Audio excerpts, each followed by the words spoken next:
네,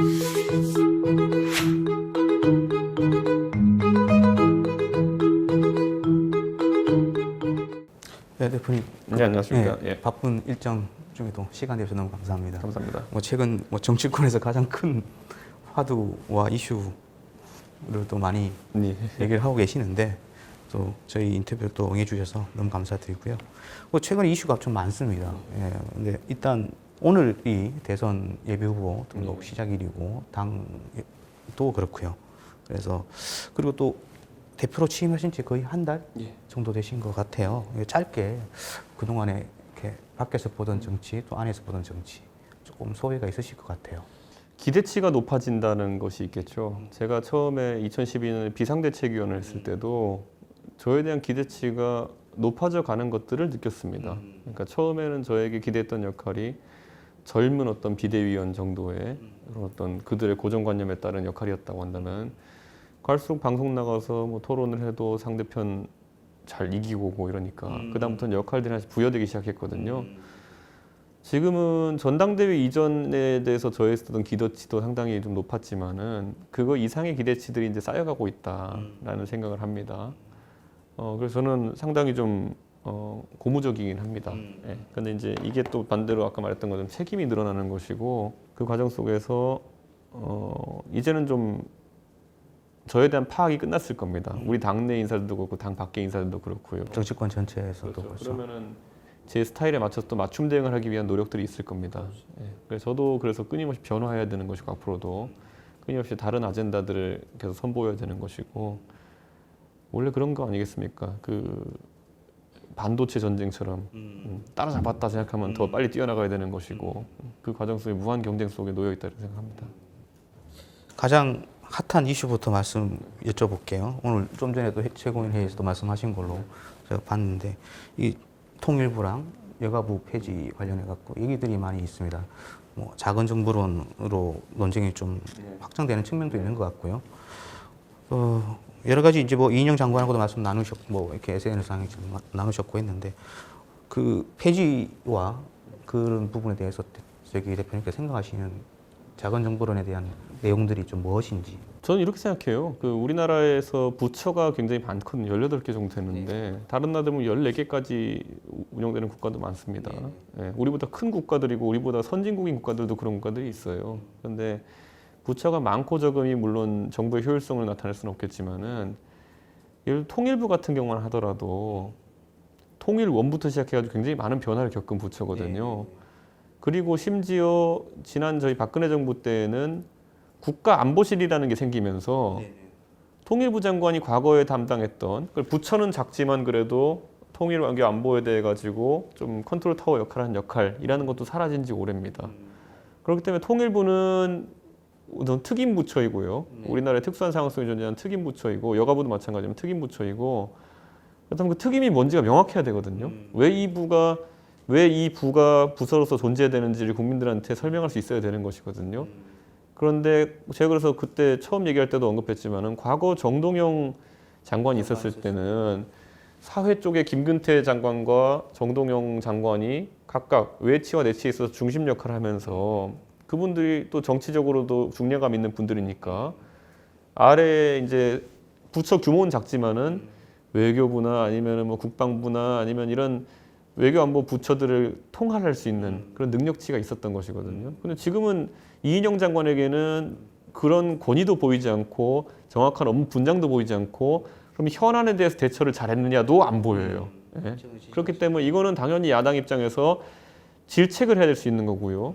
아까 말했듯이 존재 가치도 애매하고 그리고 본인들이 뭘 하는지도 애매하고 거기에 더해서 현안에 대해서도 낙제점만 받을 수밖에 없다면은 이거는 일반적으로 해체론이 나오는 것이 당연하다 이렇게 봅니다. 저는. 네.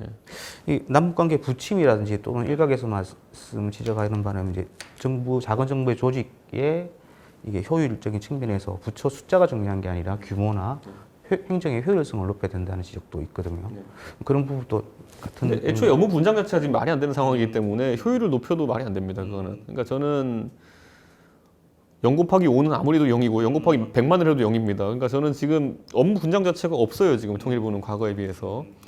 굳이 말하자면 근데 지금 문재인 정부에서 남북 관계를 많이 다룬다고 했어도 초기에 대부분 국정원과 국가안보실 주도로 이루어지지 않았습니까? 그렇다고 하면은 과연 이번 정부 들어서 통일부가 한 역할은 또 무엇이냐? 그것도 약간 애매하고. 그래서 보통 위원회 조직과 그리고 그 부처를 따로 두는 것의 차이라고 한다면은 부처는 본인들의 엄격한 업무 분장이 있어야 되는 거고요. 위원회 조직이라고 하면은 유관 부처들 다 끌어들여 가지고 통합적인 의사결정을 할 때 필요한 것입니다. 그렇기 때문에 저는 그 위원회 조직이 오히려 좀 낫지 않나. 그래서 제가 예로 들었던 것이 자 그럼 분단 상황에 놓인 국가들을 생각해 보자. 또는 헌법상 수복해야 될 영토가 있다고 주장하는 그런 어떤 국가들을 살펴보자. 중국은 대만에 대해서 그런 신경도 안 쓰고요. 어떤 조직을 따로 둬야 된다는 신경 안 쓰고 대만은 중화민국으로서 중화인민공화국에 대한 영토 수복의 의지를 밝히면서 둔 부처가 대륙위원회라는 거거든요. 대륙위원회입니다. 부서급으로 두질 않아요. 예. 그리고 그러면 우리의 상대, 그러니까 통일부의 상대 조직이라고 하는 것도 그러면 뭔가를 봤더니만은 조평통이 조평통도 위원회거든요. 조평통 위원회거든요, 원래. 통일전선부하고 이렇게 연결되는 게 아닌가요? 통일전선부는 우리 공작부처입니다. 통일전선부는 국정원과 대비돼야 되는 것이기 때문에 통일전선부 우리 잡아먹겠다는 사람들인데 그거랑 통일부를 대놓는다는 거는 그것도 아마 이름에 통일자가 들어있고 부자 들어있다고 여권에서 어거지로 갖다 대는 것 같은데 거기는 대남 공작부서기 때문에 그거랑 통일부를 갖다 대는 순간 통일부가 이상한 데가 돼버리고 그래서 조평통이 사실상 실제 우리 통일부 장관이 나가면 맞닥뜨리는 그런 상태가 되는데 카운터파트가 되는데 조평통도 보면 뭡니까 결국에는 위원회 조직으로서 우리가 이름을 아는 과거에도 뭐 최근에는 잘렸지만 리선권 이런 사람들 놓고 그냥 그 사람들이 대남 교섭용으로 위원회 조직으로서 나오는 것이지 부서로 지금 우리가 맞대응할 만한 사례는 없고요. 그러니까 또 어디서 또 찾아가지고 또 독일에 또 무슨 뭐 내독성 이런 거 얘기 나오는데 내독성에 대한 평가는 굉장히 냉혹합니다. 통일 과정에 있어가지고 그리고 독일 통일의 과정이라는 것이 결국에는 흡수 통일이면서 또 급작스러운 통일에 가까운 것이었는데 그게 무슨 부서로서의 기여가 있다는 것이냐. 저는 이렇게 생각해요. 만약 내일 갑자기 천지개벽이나 통일이 된다고 하잖아요. 통일부는 아무것도 할 일이 없습니다. 내일 통일이 되어도. 자, 북한에 예를 들어 치안을 확보하기 위해서는 국방부가 예를 들어 가가지고 치안을 관리한다 하더라도 국방부 장관이 통일부 장관 말을 들어서 하겠습니까? 국가안보실이나 대통령 말을 들어서 하겠죠. 예.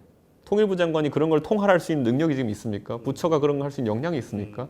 경제에 대해 가지고 아니면 북한에다가 예를 들어 에너지 발전 계획이나 이런 거 아니면 송전 계획 수립한다고 했을 때 산자부 장관이 통일부 장관은 들어서 하겠습니까? VIP 말 들어서 하지. 그러니까 지금 이 상황이라고 하는 것은 그러니까 박근혜 정부 때 국가안보실이라는 걸 만들면서 사실 전시나 아니면은 비상시에서도 통일부 장관의 역할은 축소됐고요.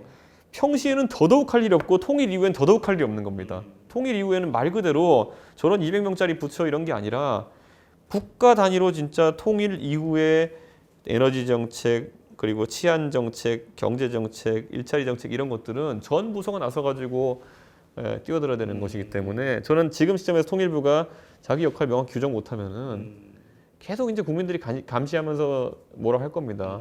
여가부도 비슷한 팩트를 걸었던 게요. 여가부도 처음에 여성부 시절에 나름 뭐 호주제 폐지라든지 사회적인 아젠다를 다루는 데까지는 성공적이었다 좀 평가해요. 하지만 그게 지나고 나니까 자 여성부만으로는 더 이상 제도적으로 할 일 필요 없다 싶으니까 끌어들인 게 가족부, 청소년 이런 거잖아요. 그러면 그 안에서 그러면 그 업무의 연장선에서 있었던 게 뭐냐면 셧다운제 이런 게 나옵니다. 그렇죠. 게임에 대한 셧다운제라고 하는 것은 청소년 보호의 문제보다도 산업의 문제도 상당히 있는 것인데 그런 거야말로 어떤 위원회 조직이 다뤘어야 되는 것이죠. 여러 건에 걸쳐 있는 건데 갑자기 여가부가 들고 와가지고 게임은 나쁜 것 이래가지고 중독성 있는 거 이래가지고 셧다운제 해버립니다. 그거의 여파가 지금 얼마나 지금 나오고 있습니까? 지금 그래서 제가 오늘도 모두반에서 시작했지만은 여성가족분 이제 본인들이 뭘 해야 되는지 모르다 보니까 작년에는 인도네시아 공적개발 원조 사업을 자기들이 합니다. ODA 사업 같은. ODA 사업을 세상에 여가부가 한다고 여가부 출범 시기에는 누가 생각했겠습니까? 우리나라의 젠더 갈등도 지금 치유를 못하고 있는 여가부가 인도네시아 여성들 현지에 가가지고 25억짜리 ODA 사업을 한다 그러면은 그 25억을 무슨 수로 정당화하겠습니까? ODA라고 하는 것은 그걸 담당하는 사실상의 코이크 같은 조직도 있고 그걸 관리하는 조직들이 있는데 여가부가 자기들이 ODA 한다 그래가지고 어떤 특정 사단법인을 지정해가지고 그걸 인도네시아 가가지고 25억 사업을 진행한다 그러면은 그거 자체는 제가 봤을 때 우리 야당이 세게 감사할 겁니다. 그런 것들은 도대체 왜 이게 여가부가 ODA 사업을 했어야 되는 건지에 대해서. 예. 정부 부처 작은 정부론 같은 경우야 뭐 계속 대통령 말씀하시는 거고, 그리고 이제 가장 또 핵심적으로 이슈고 관심사가 되는 게 윤석열 전 총장님하고 오늘 또 최재형 전 감사원장 같은 경우는 현충원에서 또 일정이 있으시더라고요. 입당 뭐 경선 버스 얘기들 많이 나오고 있는데 조금 윤 전 총장 측에서 입당을 좀 미루는 거 아닌가라는 뭐 얘기들도 있고, 대표님 뭐 개별적으로 접촉을 하셨다고도 하니까 이제 시기가 다가오고 있는 것 같습니다. 좀 저는 정치인 또는 정치를 하기로 결심한 사람들은 본인의 판단에서 무한 책임을 져야 된다고 봅니다. 예. 그리고 우리 당 입장에서 당연히 최재형 감사원장이나 그리고 윤석열 전 총장 같은 경우에는 상당히 또 흥미롭고 또 저희도 저희의 비빔밥에 도움이 되는 그런 대선 주자들이라 생각하기 때문에 안내를 계속 하는 겁니다.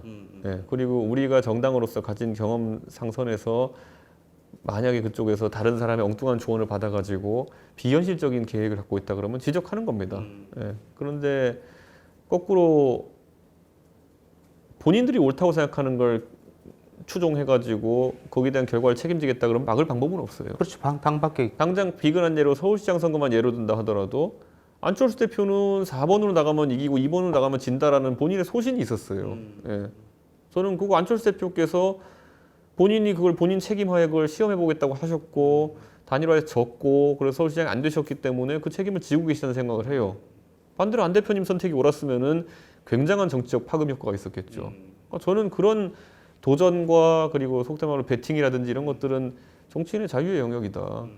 그런데 그에 대한 책임은 본인이 귀속된다는 거.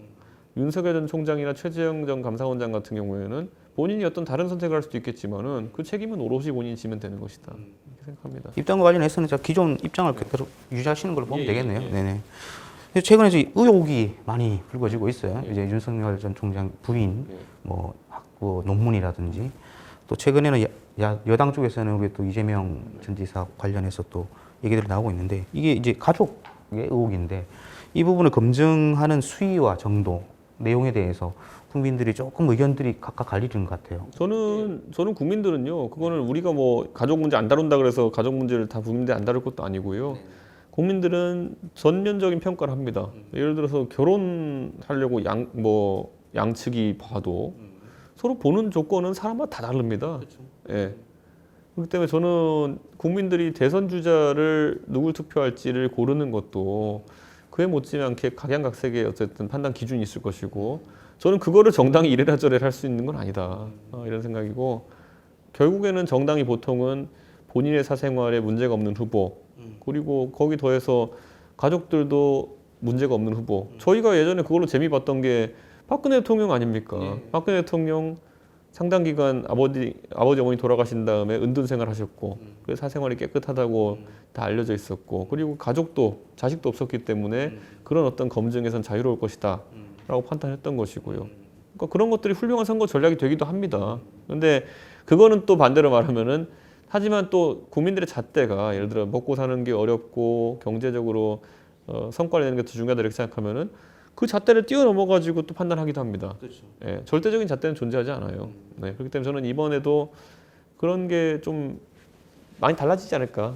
그래서 어떤 하나의 어떤 기준을 저희가 제시하기는 어렵다 이렇게 봅니다. 왜 이런 말씀을 제가 여쭤보느냐면 그 이제 대통령 후보로서 이제 윤석열 전 총장 지지도가 높고 그러면서 이제 만약에 당선이 됐을 경우에 치면 김건희 씨는 흔히 말하는 이제 영부인이 되는 건데 영부인이라는 게 이제 청와대 제2부속실의 지원을 받게 되는 거고 공식 행사나 일정 자체들이 이제 우리 국민의 세금으로 지원되는 부분도 있기 때문에 그런 부분에 대해서 이제 검증을 해야 되는 거 아닌가라는 게 이제 여권 쪽에 또 일부 쪽에서 말씀하시는 부분이 있어서 그거를 이제 여쭤보는 차원이었는데 저는 뭐 영부인에 대한 검증을 할 수 있다고 보는데요. 저는 그래도 국민들이 가장 관심 있을 거는 후보 본인에 대한 검증이 아닐까. 아무리 봐도. 예를 들어 윤석열 전 총장 부인에게 들이대려고 하는 여러 가지 내용들, 예를 들어 뭐 논문 표절이라는 것들. 민주당에서는 후보 본인이 한 분도 있어요. 네. 본인이 하고 나가지고 학위 반납한다고 하면서 거기다가 그 자기에게 학위 줬던 학교 비하까지 하고 어디 알지도 못하는 학교 학위니 뭐니 이런 소리 하면서 실망감을 주고 전 그렇기 때문에 이게 참 민주당이 무슨 말을 부인에 대해서 검증하려고 하면 할수록 본인들의 전과 많은 후보에 대한 이야기만 부각될 것이다 이렇게 봅니다. 예.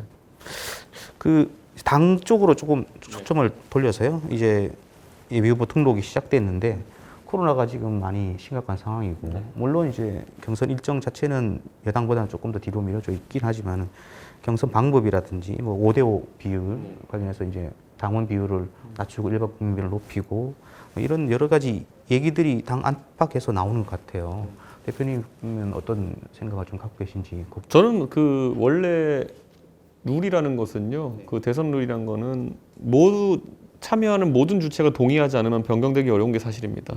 그래서 제가 봤을 때는 최소 이제 컷오프, 그러니까 저희가 4명 정도 예상하고 있는데 4인 컷오프 이외에 그 4명의 후보들의 대리인이 모두 동의하지 않는 한 그 5대5라는 저희 당원당 개성의 룰의 변경은 뭐 하고 싶어도 한 명이 반대해도 참 쉽지 않은 겁니다. 그게 왜냐하면 게임 중에 룰을 바꾸는 것이기 때문에 야구 경기하다 갑자기 지금부터는 3아웃이 아니라 투아웃으로 하자 이래버리면 이게 뭐 동의해도 될까 말까인데 그러면 야구가 아니죠. 투아웃 되면 그때부터는. 그런데 이게 지금 당원 단계에 박혀 있는 것이기 때문에 쉽지는 않다. 일단 컷오프를 4명으로 생각하고 계신다니까 그 이후에 주자들께서 다 합의를 하시면 바꿀 수 있다는 여지는 있는 건가요? 그러면? 그렇죠. 저는 그렇게 된다면 그거는 선관위에서 물론 다뤄야 될 문제이고요.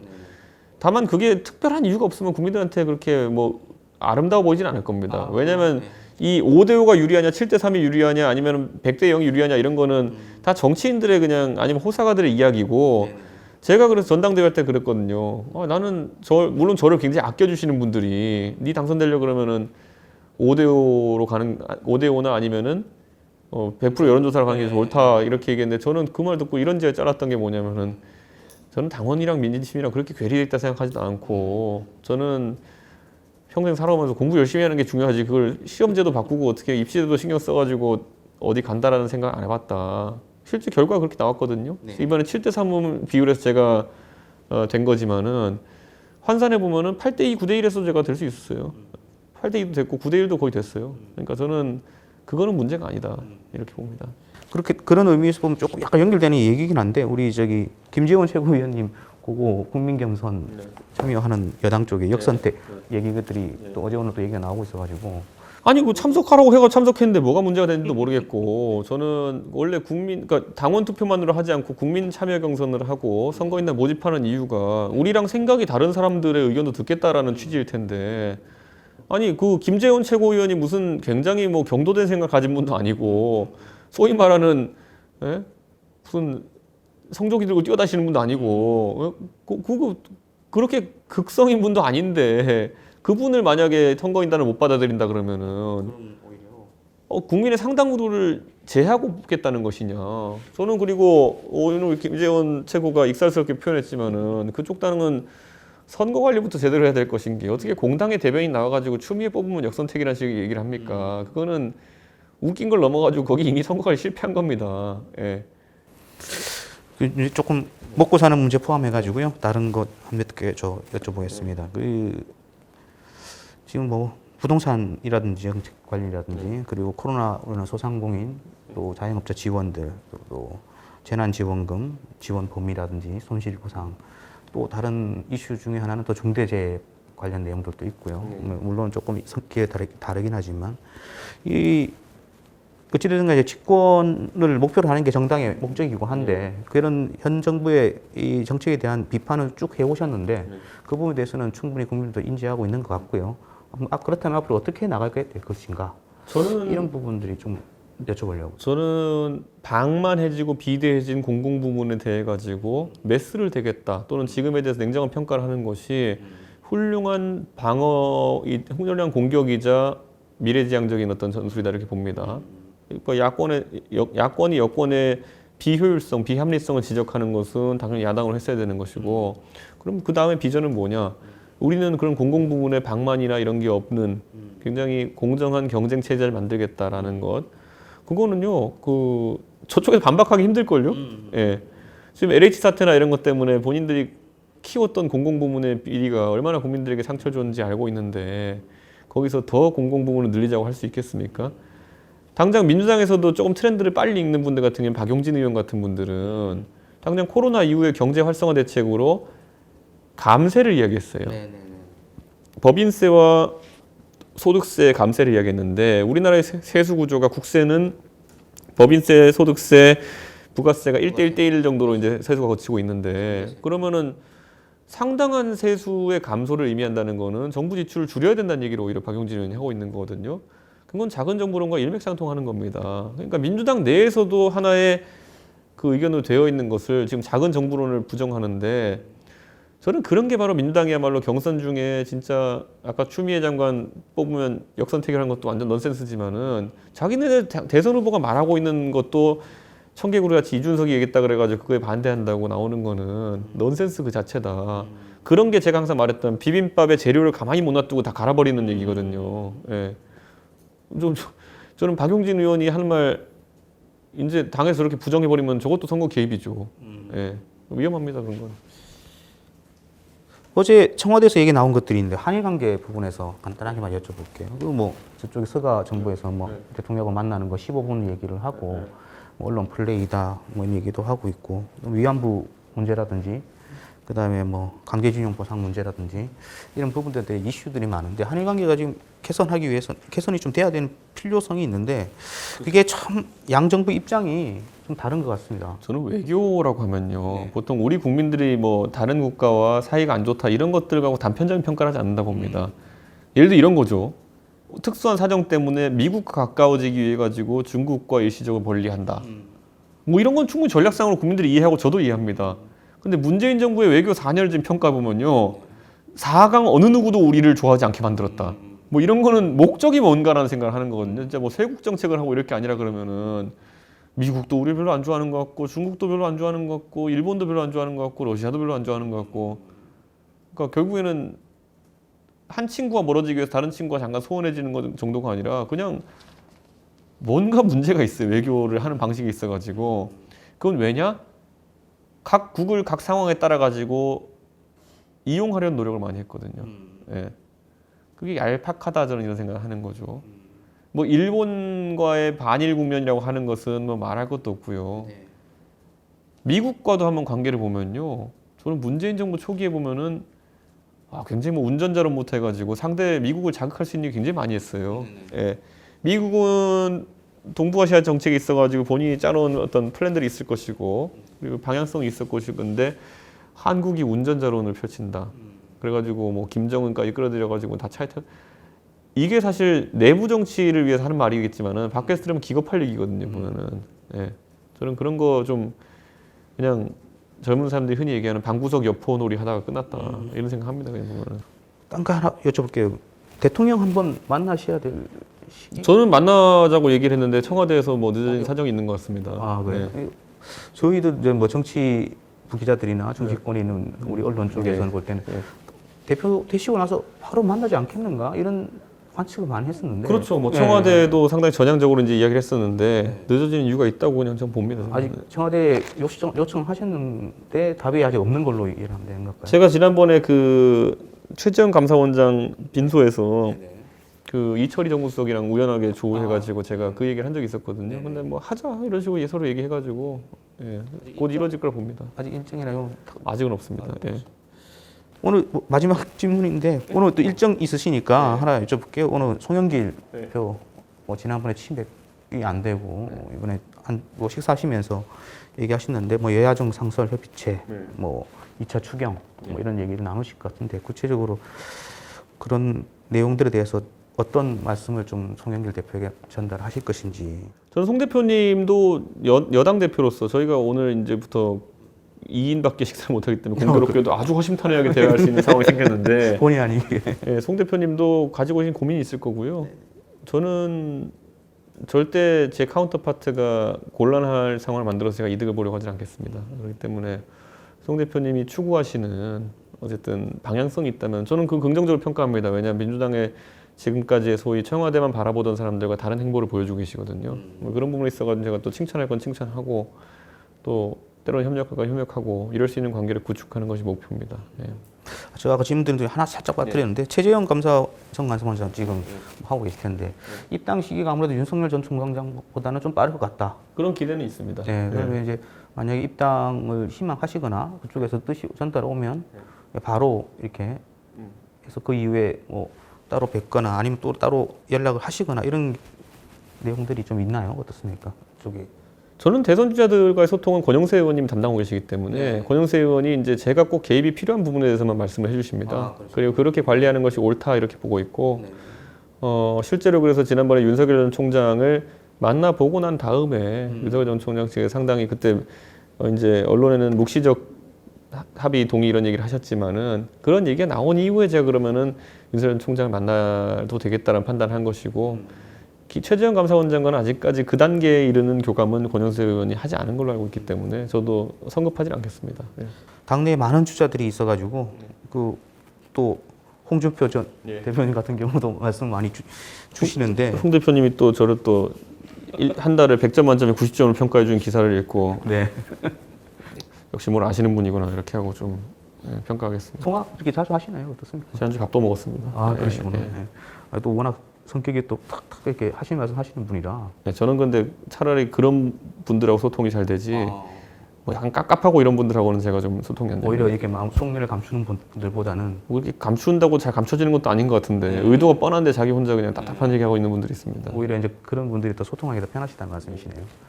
네, 알겠습니다. 뭐 짧은 시간인데 예. 그래도 편한 데서 일일이 말씀 주셔서 너무 감사하고요. 감사합니다. 다음에 또 예. 한번 또 뵐 수 있었으면 또 좋은 말씀 또 부탁드리겠습니다. 감사합니다. 감사합니다. 예. 예.